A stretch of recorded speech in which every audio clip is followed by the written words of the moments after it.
Most people would walk right up to the window and see whatever's outside.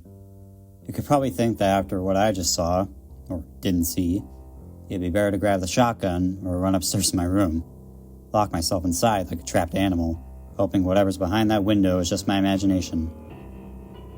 In the end, it kinda did. It's not that simple, though. You don't know what to do. You're just frozen. Like, is this really happening? Or am I just going crazy? I'm not gonna lie, I was scared shitless. And I still am. It's getting harder to write. Maybe it's the alcohol. Or maybe it's the fact that I don't have much time left. I think I just heard a stick crack outside. I'm not looking. Not again. Well, what did I do? Yeah, you guessed it. I looked. But not the way you might think. I started walking slowly and quietly towards the living room. The knocking could still be heard. I hid behind the wall near the door that led to the living room and to that window. My pulse was racing and heart pounding like crazy, sweat dripping from my brow.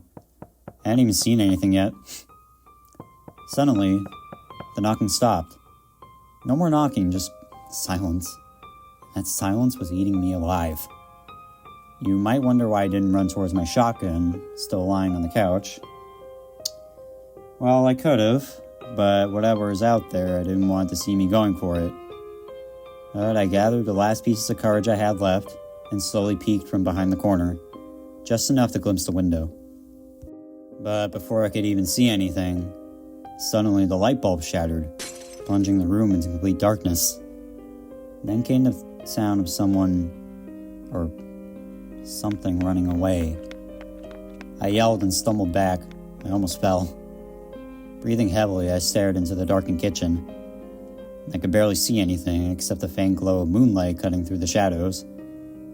I stood there trying to process what had just fucking happened. How could the light bulb shatter on its own? Sure, it's an old house, everything here is outdated, but obviously light bulbs don't just explode by themselves. Well, the first thing that came to mind was to grab the flashlight I always kept in my nightstand in my bedroom.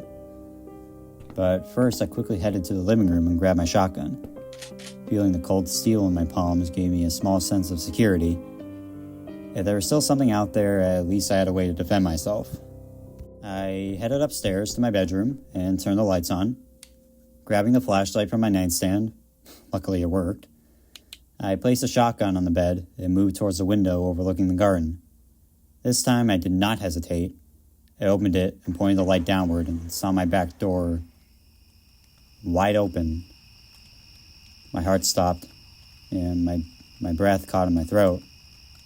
I hadn't left that door open. I knew I locked it. I even checked it twice just to be sure. They were locked, I swear. A creak. Creak of the stairs, that's what I heard. I froze, eyes wide open. It's strange how such a simple sound can flood your entire body with waves of terror in just a matter of seconds. I slowly turned around, hands trembling and eyes wide open, to face the hallway behind me. It was swallowed in darkness. No lights, just blackness. And I hadn't even heard a bulb shatter. Before I could logically piece together how any of this happened, I heard it. Another creak, then a footstep, and another and another. Whoever or whatever was making those sounds was taking its time. I could tell the downstairs was probably swallowed in darkness too. I didn't know what to do. I was too paralyzed to even point my flashlight into the shadows, let alone call out, hello. I don't think I could even drag a single word out of myself. And then my room's lights went out too. Another set of footsteps followed, only to vanish in the silence once again. That's when I realized whatever was out there had finally reached the second floor, and with no more sound. I knew it was probably standing there in the darkness. I couldn't see a thing, but I was certain that thing was staring straight into my soul. My flashlight was still pointed down. That's when it hit me. I quickly turned it off. Call me an idiot, call me a coward, that's exactly what I am.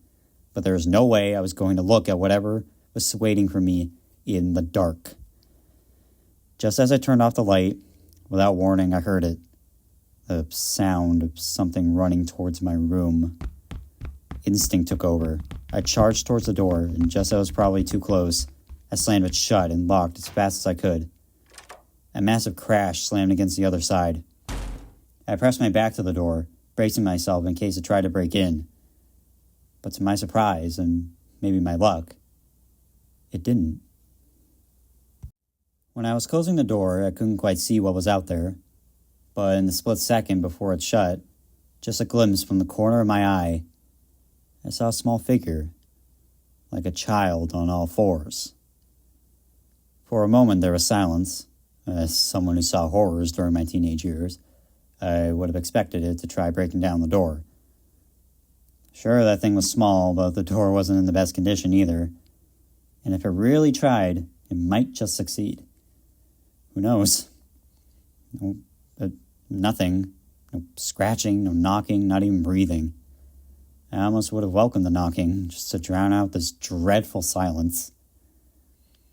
As if it could hear my thoughts, it began to scratch at the door, slowly and deliberately, loud enough to remind me it was still there and waiting.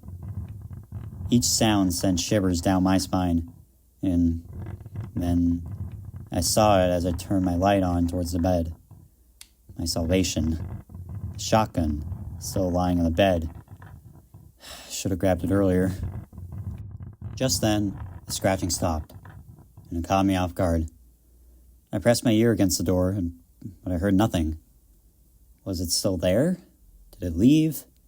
Didn't matter, I needed that shotgun.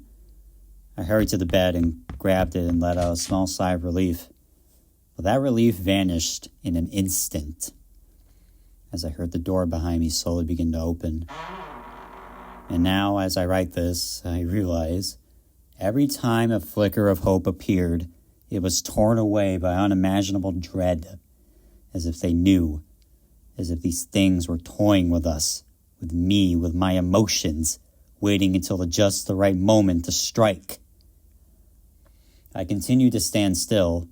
I don't think I could have moved anyway. It felt like my legs were stuck to the floor. The only thing I could do was stare at my trembling hands clutching the shotgun. I don't know how, but I could feel a presence behind me. Not speaking, not moving, just standing there, watching me and waiting for me to turn around. You're probably thinking I should have pulled the trigger by now, but it's not that simple. Even in the face of danger, your mind tears itself between fight and flight. I've never shot anyone before, and that's a world apart from firing at a dummy.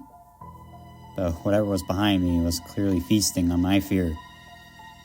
I gripped the shotgun tight, trying to take deep and silent breaths. Somehow I gathered the last scraps of adrenaline still left in me. I dropped the flashlight, spun around, and I pulled the trigger. A sudden storm of light flooded the room, followed by the thunder of a shotgun blast. And in that blinding flash, I breathed heavily, still gripping the shotgun in my trembling hands. The sound of the shot was still ringing in my ears.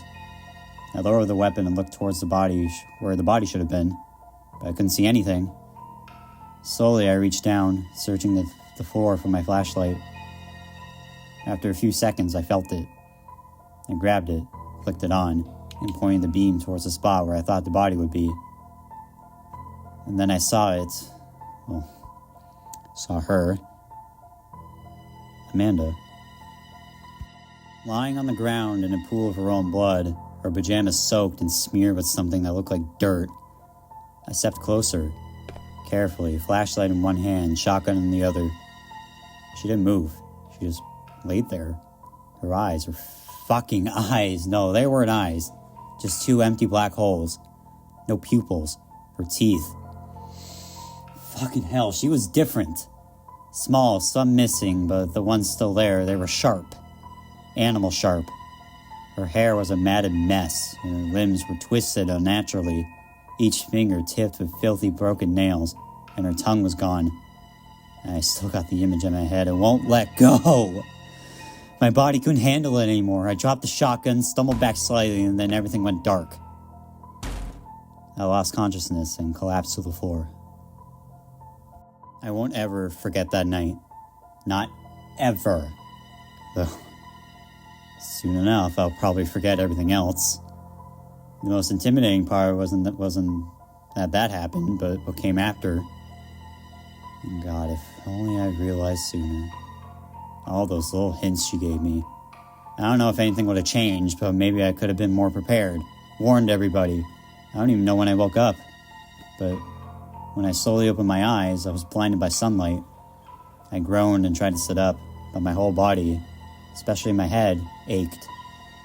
Still, I managed to sit up, confused with no idea what had happened, until my gaze landed on the pool of blood, dry, staining the floor.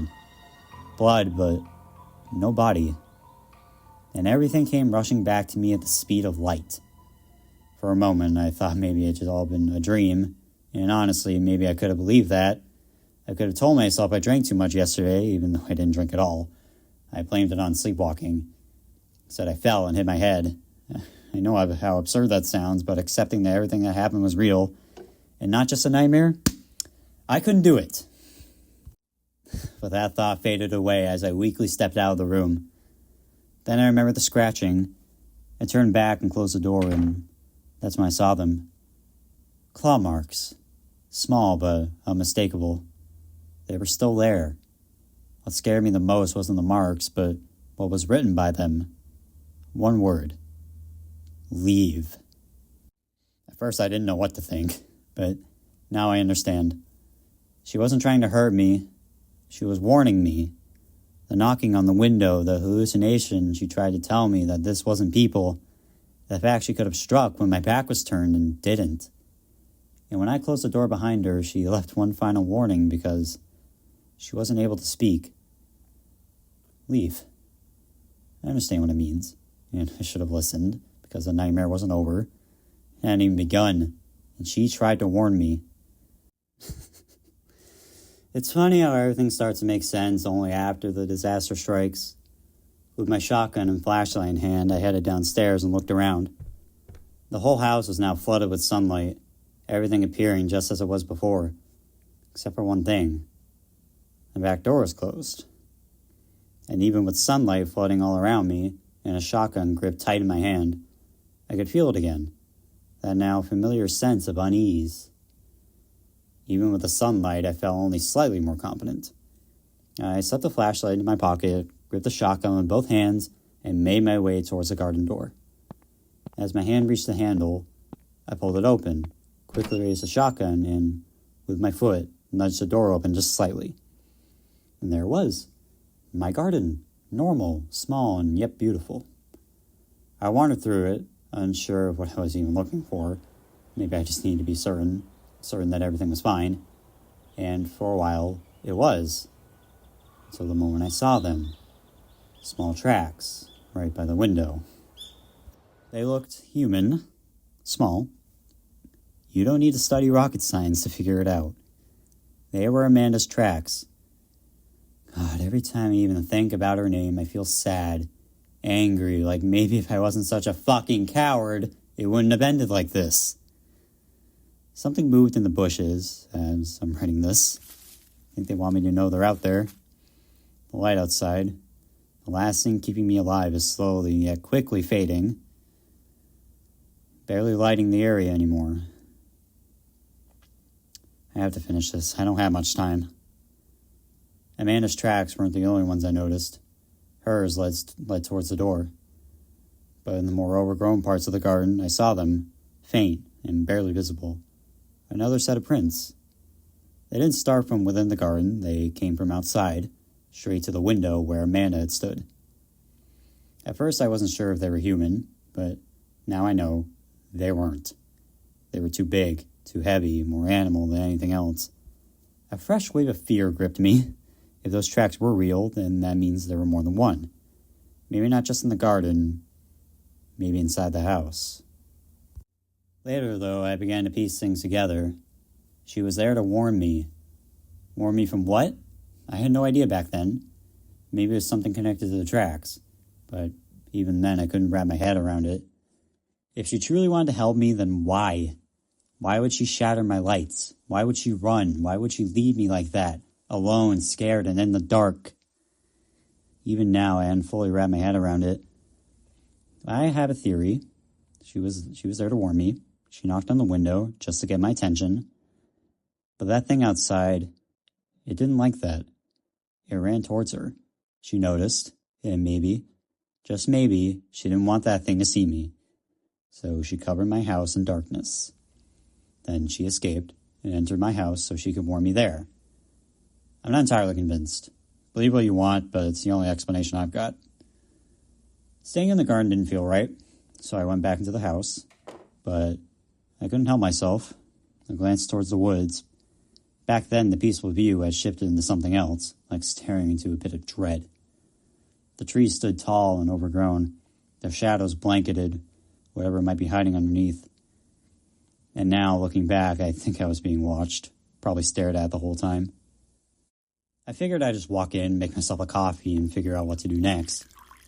And for a moment, it was going exactly that way, until I heard the ringing. The doorbell. Ringing. I stood there, debating if I should open it. Then I heard a voice. Familiar. Too familiar. Jackie? Jackie, you there, man? It was Michael, my friend who was 3 years older than me. Honestly, the one person I'd still call my best friend around here, even though we hadn't really done anything together in the past 2 weeks. At first I thought it might be a trick again, another illusion, another trap, but then I heard him call me by the nickname, the one only he uses. Come on, don't make me scared. Open up, you hobbit. Yeah, don't ask me why he picked that. Sure, I wasn't the tallest, but somehow he settled on that silly name for me. And what I'd give to just hear it one last time. In that moment, I knew it had to be him. I almost rushed to open the door, but until I realized I was still holding the shotgun. So I slipped over to the couch, quickly tucked it away under the blanket, and tried to look normal. Not that it really mattered, but because when I opened the door, relieved, even smiling, yet he wasn't okay. Oh, God, you scared me, Jackie. You good, man? He asked, trying to play it cool. But he sounded genuinely concerned. Despite his always cheerful bravado, he'd always been caring, the kind of guy who wouldn't leave a friend behind. He was basically the first person I met when I moved here, and with him around, I never felt alone. Even now, my eyes get a little wet thinking about those times with Michael. He was the kind of friend everyone should have in their life. Yeah, I'm good. Just haven't slept well, you know. Bad dreams and stuff like that. How about you? Well, you're not alone, he answered. From what I've heard, everyone's got their sleep schedule messed up. But yeah, I guess I'm fine. Hey, is your phone working? Well, I don't know. I haven't checked it today. Why? Because nobody's phone is working around here. Remember the 2 police officers who were supposed to arrive? They never did. And when we tried to call them, no one picked up. There wasn't even a signal. And the worst part, everyone's cars stopped working too. We checked them, engines, batteries, everything seemed fine, but they just wouldn't start. That caught me completely off guard.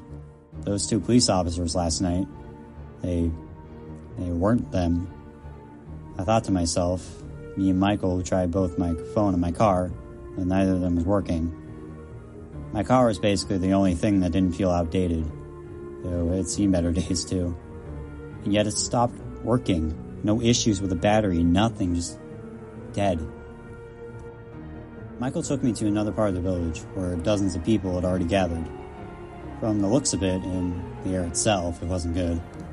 The villagers were shouting over one another, voices tangled and chaotic.